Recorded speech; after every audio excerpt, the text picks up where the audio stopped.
Hi! Welcome to or back to my channel, MelCabeyVlogs.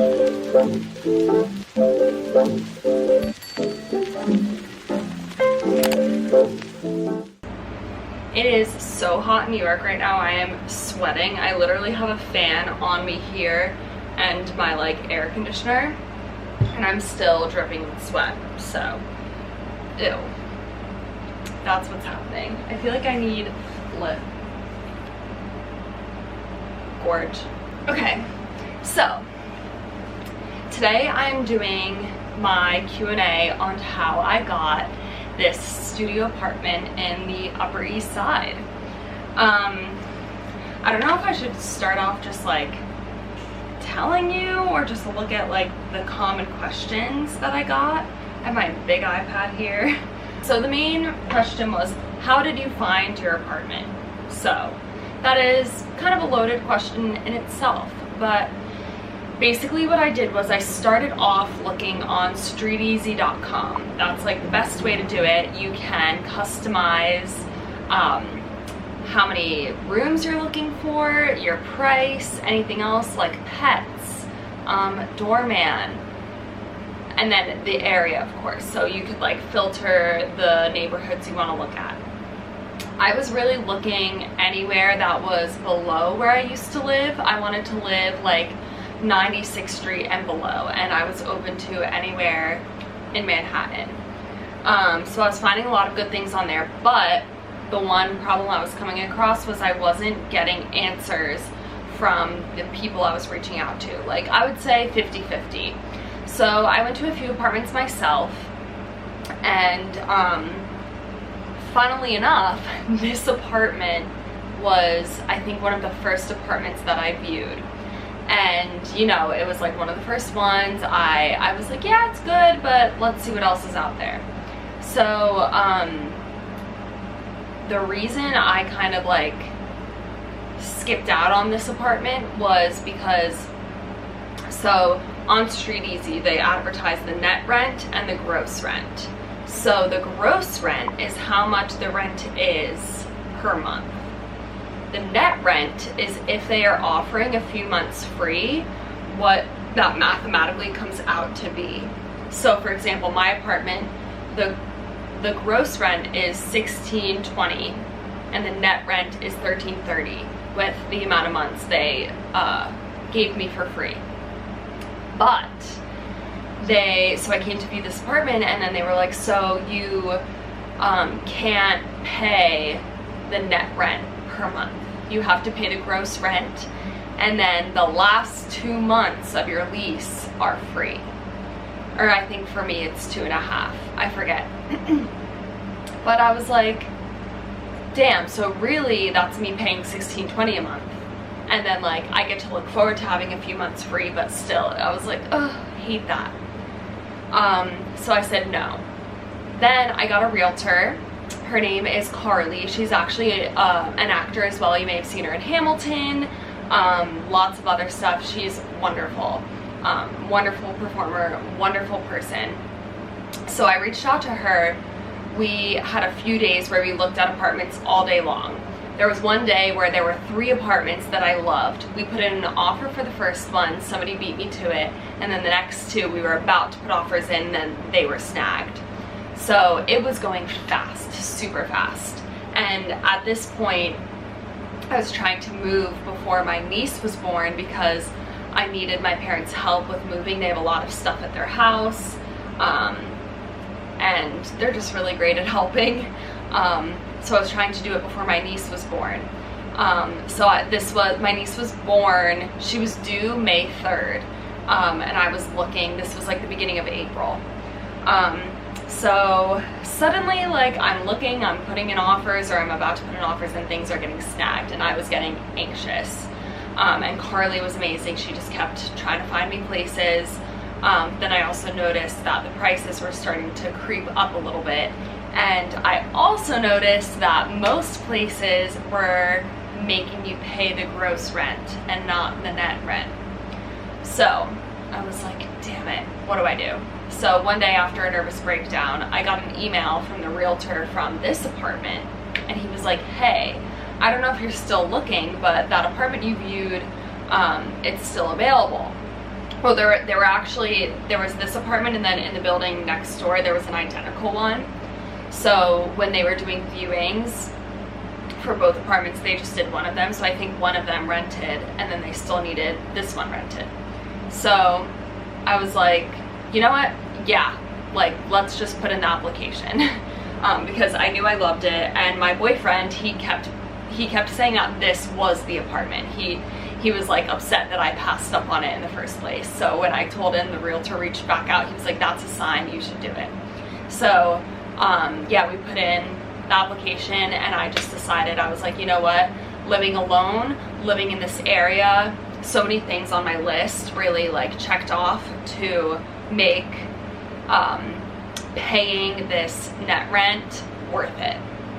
So that's how I found it.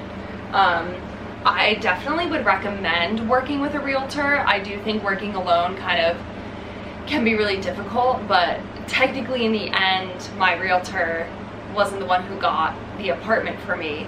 But I do think if things, you know, if this guy never messaged me, I would have ended up getting an apartment through Carly. But that's what happened. Let's see other questions. Okay, so somebody said, what was the main reason for wanting to move in by yourself? I know it's more expensive living on your own, so I'm curious what made you want to do that. I have always been the type of person that really, really likes their alone time. I may not seem like it, but I'm an introvert. I just love to be alone. And I've been living with roommates since my first year of college, which was in 2012. So it's almost been 10 years of living with roommates. And when I turned 27, I just really felt, I was like, you know what, I feel like it's time for me to live on my own. And technically, like, at that point, I wasn't really financially in the spot to do that.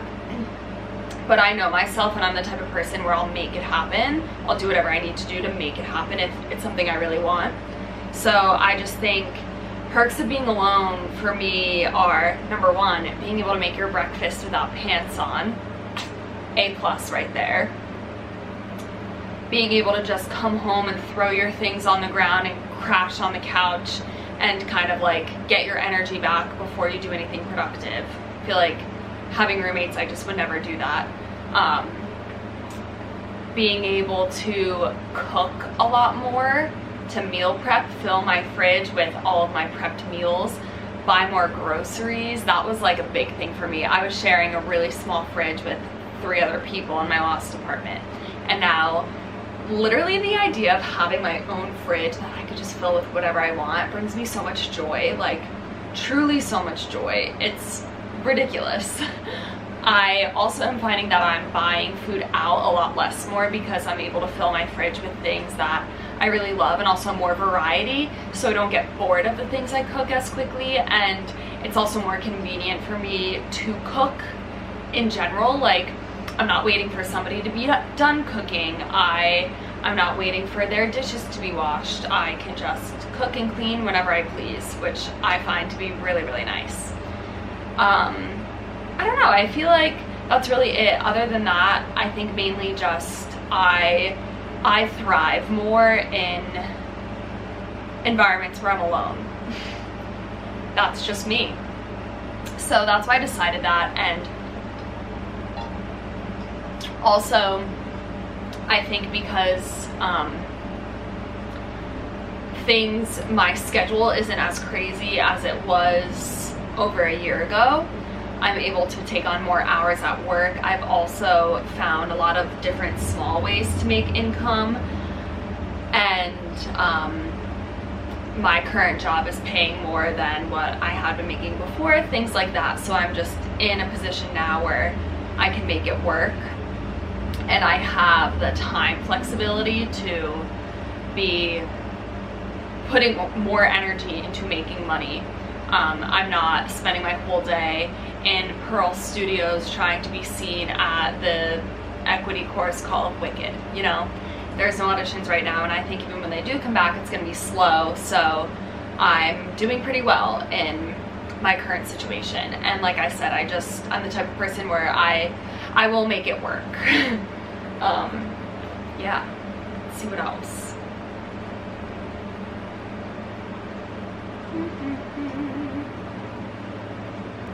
What were some of the unexpected expenses you ran into when getting your own place in New York? I think I definitely didn't consider the fact that I would be paying Con Ed by myself and the Wi-Fi by myself.